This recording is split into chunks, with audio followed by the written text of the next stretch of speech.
Hello everyone, welcome back to our channel. आज मैं आपके साथ डिस्कस करूंगी एंटीबायोटिक्स के बारे में और उसमें हमें क्या पढ़ना है, क्लोराम्फेनिकोल पढ़ना है। क्लोराम्फेनिकोल का स्ट्रक्चर कैसा होता है, सिंथेसिस कैसे होता है एंड एक्चुअल में ये होता कैसा है वो भी मैं आपके साथ डिस्कस करूंगी। तो सबसे पहले मैं आपको बता देती हूँ थोड़ा सा इंट्रो में कि हमारा जो चैप्टर चल रहा है वो है मेडिसिनल केमिस्ट्री एंड उसके ऑलरेडी मैं कई सारे टॉपिक्स को आपके साथ डिस्कस कर चुकी हूँ, जैसे ड्रग्स क्या होते हैं, ड्रग रिसेप्टर थ्योरी क्या होती है, SAR क्या होता है, पैरासीटामोल एंड एस्पिरिन के बारे में भी ऑलरेडी मैं डिस्कशन कर चुकी हूँ, जो कि क्या थे हमारे antipyretic, analgesic, anti inflammatory agents थे, है ना।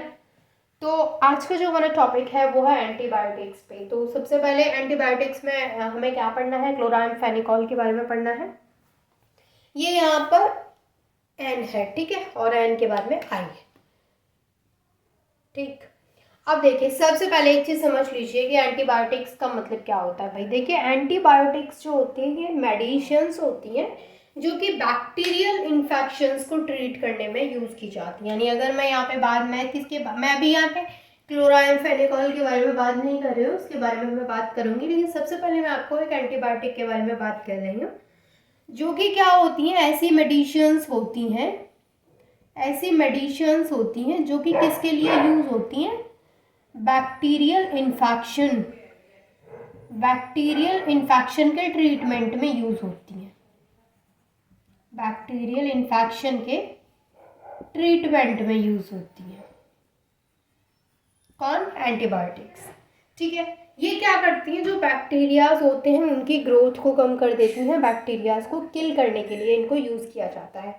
ये जो एंटीबायोटिक्स होती हैं ये वायरल इन्फेक्शन के अगेंस्ट कोई इफेक्ट शो नहीं करती हैं, ये सिर्फ और सिर्फ बैक्टीरियल इन्फेक्शन पे को ट्रीट करती हैं, यानी सिर्फ उसके ही अगेंस्ट काम करती हैं। वायरल इन्फेक्शन पे इनका कोई इफेक्ट नहीं होता है, ठीक है। वायरल इन्फेक्शन जैसे कि फ्लू है, कोल्ड है, उनमें इनका कोई रोल प्ले नहीं होता है। ये सिर्फ और सिर्फ बैक्टीरियल इन्फेक्शन पे बात करती हैं एंड बोल देती हैं इसके अलावा हम कुछ नहीं करेंगे, हम सिर्फ बैक्टीरियल इन्फेक्शन का ट्रीटमेंट कर सकते हैं, ऐसे बोलती हैं ये, ठीक है। अब देखिए एंटीबायोटिक्स जो होती हैं इनको हम किस किस चीज़ में यूज़ कर सकते हैं, क्योंकि अब मैंने बोल दिया कि इनको वायरल इन्फेक्शंस में यूज़ नहीं कर सकते, लाइक फ्लू और कोल्ड, क्योंकि ये वायरल इन्फेक्शंस की वजह से होते हैं।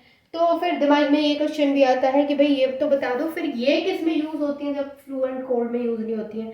तो ये जो एंटीबायोटिक्स होती हैं ये किस चीज़ में यूज होती हैं, ये सबसे पहले स्किन इन्फेक्शन, स्किन इन्फेक्शन में यूज होती हैं, स्किन इन्फेक्शन, क्योंकि मैंने क्या बोला बैक्टीरियल इन्फेक्शन होता है तो ये एक स्किन इन्फेक्शन में को ट्रीटमेंट में यूज होती हैं। इसके अलावा किडनी, किडनी इन्फेक्शन के ट्रीटमेंट में भी यूज होती हैं एंड यहाँ पे इसके अलावा ये आई इन्फेक्शन के ट्रीटमेंट में यूज होती हैं, आई इन्फेक्शन के ट्रीटमेंट में यूज होती हैं एंड न्यूमोनिया के ट्रीटमेंट में भी यूज होती हैं। तो ये बात हो गई कि इनको कहाँ कहाँ पे यूज किया जाता है, ठीक है।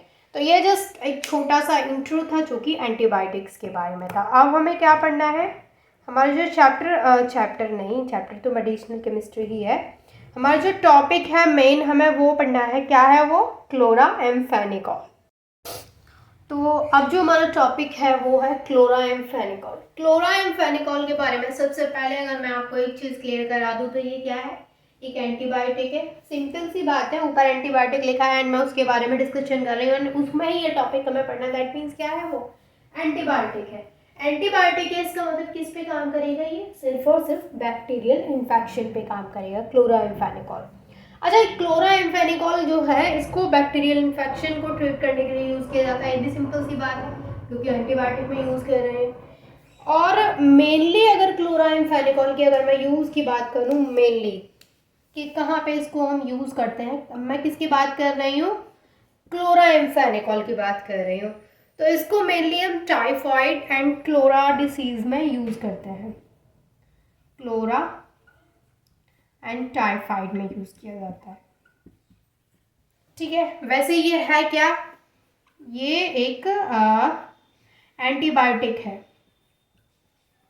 एंटीबायोटिक है एंड ये किस में यूज होता है? Treatment of bacterial infection. ये बात हो गई इसके इंट्रो की, क्लोराम्फेनिकोल की। अब देखिए क्लोराम्फेनिकोल का जो स्ट्रक्चर है वो इतना बड़ा है कि आप देख के डर जाएंगे।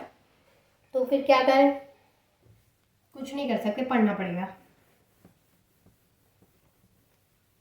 देखिए क्लोराम्फेनिकोल का जो स्ट्रक्चर है वो मैं आपको दिखा देती हूँ। थोड़ा सा डरावना हो सकता है बट आपको डर के भागना नहीं है, ठीक है। देखो कैसे बनाएंगे इसके स्ट्रक्चर को।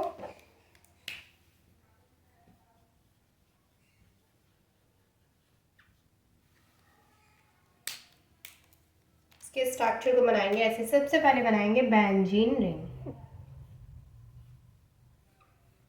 बना दिया बेंजीन रिंग। अब क्या करेंगे? इसमें बॉन्ड्स लगा देंगे। अब बनाए, अब यहाँ पे लगा देंगे NO2 ग्रुप, नाइट्रो ग्रुप हमने यहाँ पे अटैच कर दिया। अब क्या करेंगे? यहाँ पे कार्बन लगाएंगे, कार्बन के आगे कार्बन, कार्बन के पीछे कार्बन। कैसे याद करना है? ये है बीच वाला कार्बन, कार्बन के आगे कार्बन, कार्बन के पीछे कार्बन, चींटी के पीछे चींटी, चींटी के आगे चींटी। बताओ कितनी चींटी? सुना है कि नहीं? ऐसे ही वाला, ये वाला कॉन्सेप्ट है यहाँ पे। चींटी के पीछे चींटी, चींटी के आगे चींटी, ठीक है। कार्बन के आगे कार्बन, कार्बन के पीछे कार्बन। बताओ कितने कार्बन? 3 कार्बन, ठीक है। अब क्या होगा यहाँ पे? अब क्या करेंगे? हम यहाँ पे OH ग्रुप लगा देंगे एंड यहाँ पे हाइड्रोजन लगा देंगे।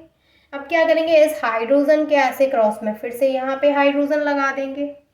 अब क्या करेंगे? इस OH के यहाँ पे फिर से OH लगा देंगे, ठीक है। अब यहाँ पे इस तरीके से 2 हाइड्रोजन अटैच कर देंगे, CH2OH हो गया ये वाला।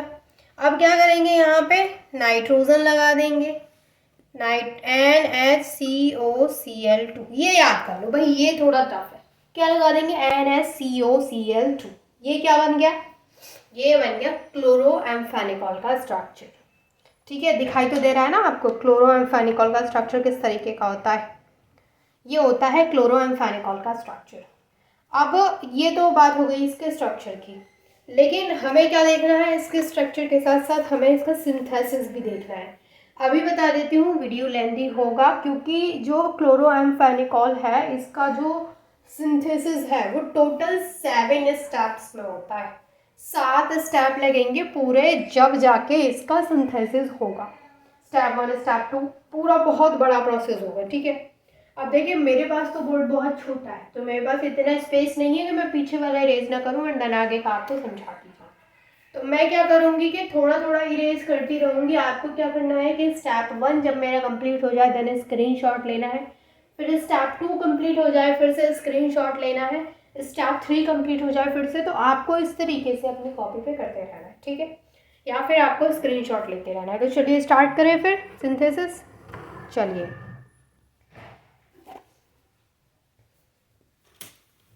अब मैं सारा इरेज कर देती हूँ यहाँ से, स्पेस ज़्यादा होती है। अब देखो अब हम क्या करेंगे? सिंथेसिस कराएंगे यहाँ पे क्लोराम्फेनिकोल का, सिंथेसिस ऑफ क्लोराम्फेनिकोल, ठीक है। जब हम इसका सिंथेसिस कराते हैं तो सबसे पहले जो स्टेप 1 होता है, यानी स्टेप 1 में हम क्या कराएंगे? ये है हमारा स्टेप 1। स्टेप 1 में हम लेते हैं para nitro acetophenone. Para nitro acetophenone का स्ट्रक्चर बनाएंगे यहाँ पे।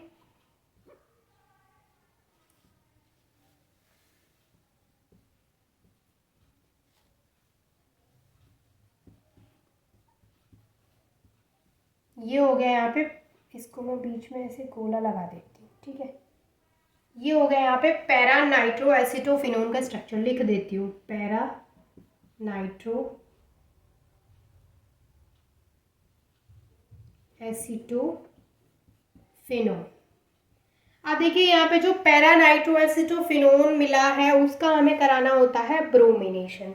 ब्रोमिनेशन का मतलब क्या होता है? Reaction with bromine. तो जब हम इसका ब्रोमिनेशन कराते हैं तो यहाँ से HBr निकलेगा। होगा क्या यहाँ पे कि जैसे यहाँ पर ये है C double bond O and यहाँ पर क्या है CH3। तो यहाँ पे क्या होता है कि यहाँ से एक हाइड्रोजन, ये जो CH3 है, यहाँ से एक हाइड्रोजन इस Br के साथ में HBr बन के बाहर निकल जाएगा और एक जो Br है वो इस हाइड्रोजन की जगह पे आके जुड़ जाएगा। तो जो हमें स्ट्रक्चर मिलने वाला है वो क्या होगा, यहाँ पर NO2 है। देखिए वीडियो के लास्ट तक या फिर मैं कहूँ सिंथेसिस के लास्ट तक ये जो NO2 ग्रुप है वो एज इट इज रहेगा। अगर मैं इसको कहीं भी लगाना भूल जाती हूँ तो आपको नहीं भूलना है, आपको लगाना है। मैं भूल जाऊँ तब भी लगाना है, वैसे मैं याद रखूँगी, मैं भूलूंगी नहीं। मैं एक चीज़ आपको बता रही हूँ कि ये है ना, ये लास्ट तक एज इट इज रहेगा, कोई चेंजिंग नहीं आएगी। ये जो NO2 ग्रुप है वो जैसे जहाँ पे चिपका हुआ है वहीं रहेगा, कहीं भागेगा ही नहीं ये, ठीक है। होगा क्या, ये जो C डबल बॉन्ड O है वो भी एज इट इज रहेगा। क्या होगा, ये CH3 है, CH3 को मैं यहाँ लिख दूँ ऐसे CH3। अब क्या करूँगी, इसका एक हाइड्रोजन यहाँ से निकलेगा, इस Br के साथ HBr बन के चला जाएगा। अब 2 हाइड्रोजन तो इसके पास है भाई, 2 हाइड्रोजन ऐसे आ जाएंगे और एक Br यहाँ पे ऐसे जुड़ जाएगा। ये जो स्ट्रक्चर हमें मिला है ये है पैरा नाइट्रो फिनाइसाइल ब्रोमाइड। इसका जो नाम है वो है पैरा नाइट्रो फिनाइसल ब्रोमाइड। ये हो गया स्टेप 1। स्टेप 1 में हमें क्या मिल गया, पैरा नाइट्रो फिनाइसल ब्रोमाइड का फॉर्मेशन हो गया। स्टेप 1 का स्क्रीनशॉट ले लीजिए, ठीक है। अब हम बात करते हैं स्टेप 2। स्टेप 2 हमारे यहाँ से स्टार्ट होता है एंड स्टेप 2 में क्या होगा भाई, ये है हमारा स्टेप 2। यहाँ से मैं आपको बता रही हूँ ये स्टेप 2 स्टार्ट हो गया है यहाँ से। स्टेप 2 में क्या होता है कि ये जो हमें मिला है इसको हम इसकी 2 रिएजेंट के साथ में हम रिएक्शन कराएंगे। पहला जो रहने वाला है वो है CH2 का होल 6N4 एंड दूसरा जो रहने वाला है वो है HCl या फिर इथाइल अल्कोहल। जब हम इसको यहाँ पे रिएक्ट कराते हैं तो हमें क्या मिलेगा वो देखिए। यहाँ पर जो ब्रोमीन है दिखाई दे रहा है आपको, ये वाला जो ब्रोमीन है यहाँ से वो हट जाएगा और ब्रोमीन की जगह पे NH2HCl आके जुड़ जाएगा। यानी यहाँ से NH2 आगे जुड़ेगा एंड यहाँ से HCl आके जुड़ेगा, तो NH2HCl ब्रोमीन की जगह पे आ जाएगा, बाकी का स्ट्रक्चर सेम रहेगा। तो मैं बना दूँ, देखिए इस तरीके का स्ट्रक्चर हमें यहाँ पे मिलेगा। ये जो मैंने यहाँ पे बनाया है वो क्या है, NH2HCl है, Br की जगह पे सिर्फ NH2HCl आ गया, बाकी का structure as it is same रहा है। वो मैंने इसलिए जल्दी मतलब बना दिया पहले ही, वीडियो स्टार्ट करने से पहले ही, ताकि वीडियो थोड़ी कम लेंथी हो, ठीक है। मैंने बाकी चीज़ें आपको बता दी हैं। अब क्या करेंगे हम यहाँ पे, ये जो स्ट्रक्चर मिला है, अच्छा इसका नाम क्या होगा, इसका नाम होगा अल्फा अमाइनो पैरा नाइट्रो। क्या नाम होगा इसका, alpha amino para nitro acetophenone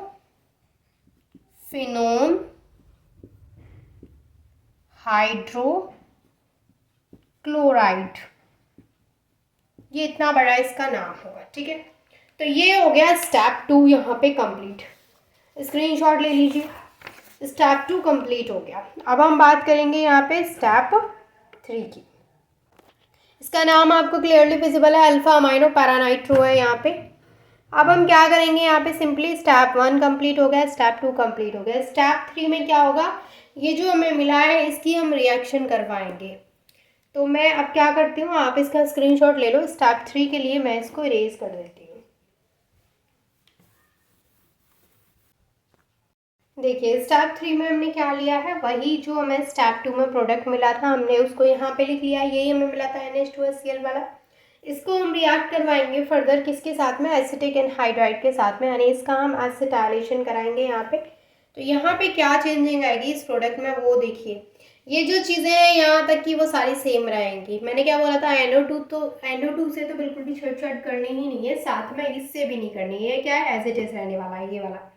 सी ये ठीक है। तो अभी तो ये सेम रहने वाला है, लेकिन लास्ट में ये चेंज हो जाएगा, क्योंकि जो प्रोडक्ट है जो हमें प्रिपेयर करना है क्लोरोएम्फेनिकोल, उसमें ये स्ट्रक्चर नहीं है, बट अभी 2-3 स्टेप में ये हमें एज इट इज़ रखने वाला है, ठीक है, एज इट इज़ रहेगा।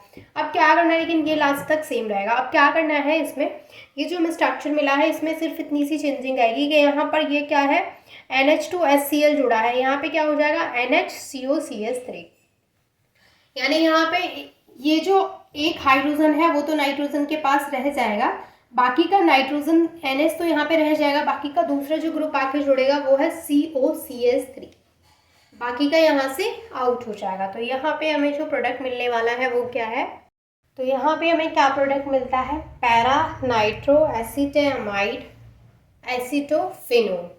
होता क्या है, मैंने क्या बोला था, सिर्फ यहाँ पे जो NH2HCl है उसकी जगह पे क्या है NHCOCH3, ये होता है स्टेप 3। स्क्रीनशॉट ले लीजिए। स्टेप 3 के बाद में स्टेप 4 क्या आएगा वो बताती हूँ, आप इसका स्क्रीनशॉट ले लो।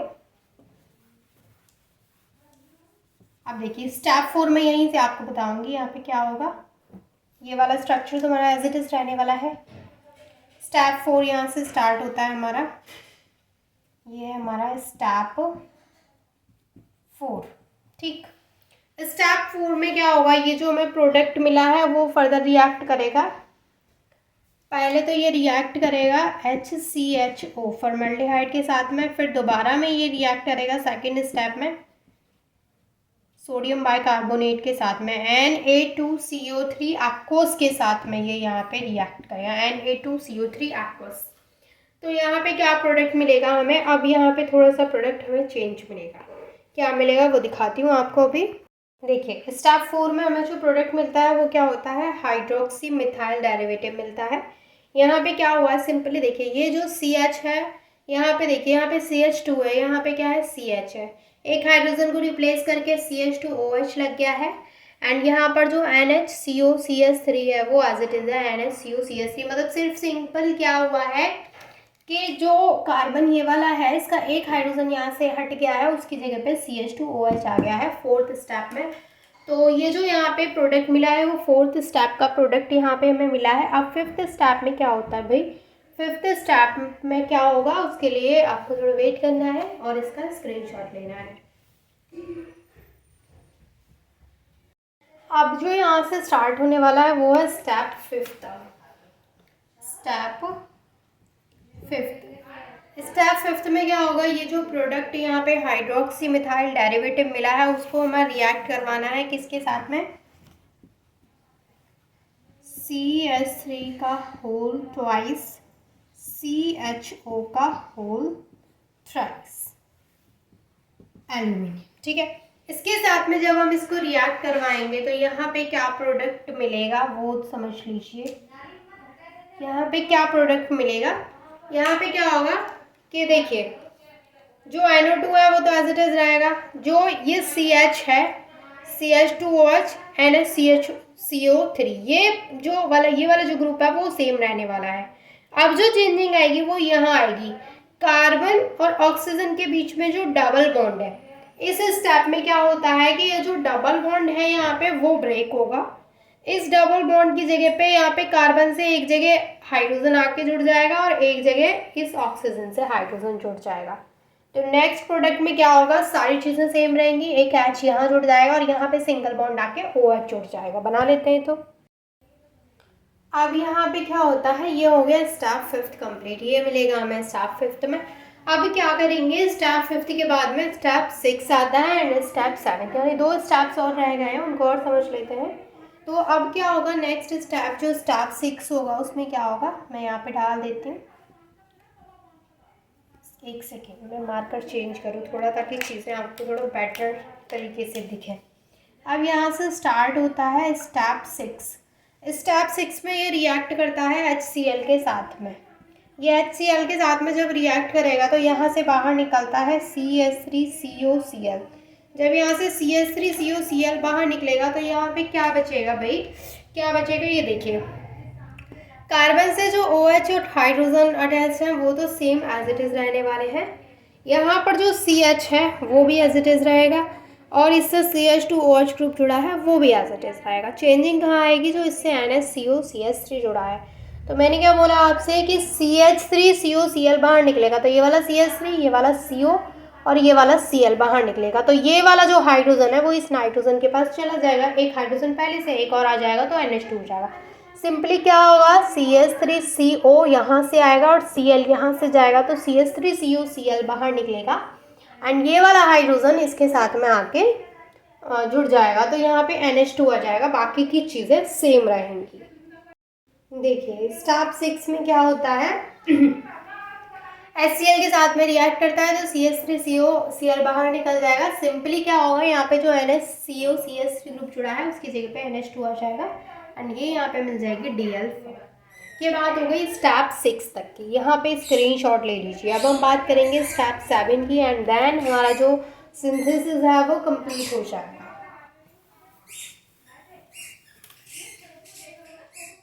अब हम इसका क्या कराएंगे, जो स्टेप 7 है यानी कि लास्ट स्टेप है उसमें इसका रेजोल्यूशन कराएंगे विद डी कैम्फोरिक एसिड के साथ में, यानी Cl2CsCOOCH3 के साथ में इसको रिएक्ट कराएंगे, इसका रेजोल्यूशन कराएंगे। तो भाई यहाँ पे क्या मिलेगा, हमें क्या मिलेगा आप बताएंगे, क्या मिलेगा, वही मिलेगा जो हम इसको सिंथेसाइज कर रहे थे, क्योंकि ये लास्ट स्टेप है।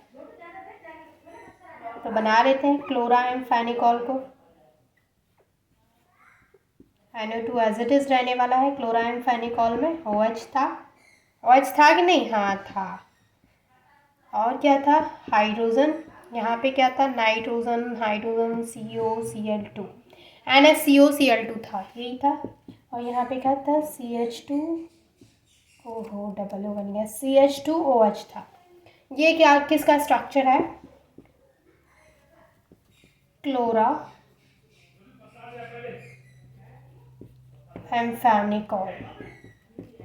तो ये बात हो गई यहाँ पे क्लोरा एम्फेनिकॉल के बारे में। आई होप कि इसका सिंथेसिस अच्छे से आपको क्लियर हो गया होगा, कोई भी डाउट नहीं रहा होगा।